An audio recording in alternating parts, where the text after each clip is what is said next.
Unsay batasan sa usa ka content creator?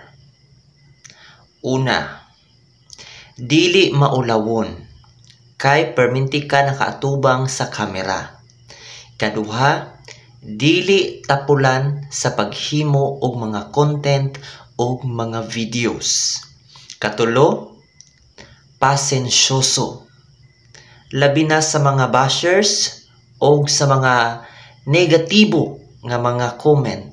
So kailangan na kay dako nga pasensya para maatubang nimo ni.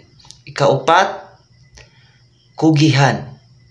Isa gina sa pinaka-importante, kailangan kugihan jud ka ug kabalo ka mangita og diskarte kung unsay imong angay i-content para aduna kay i-post or i-upload sa imong Facebook account.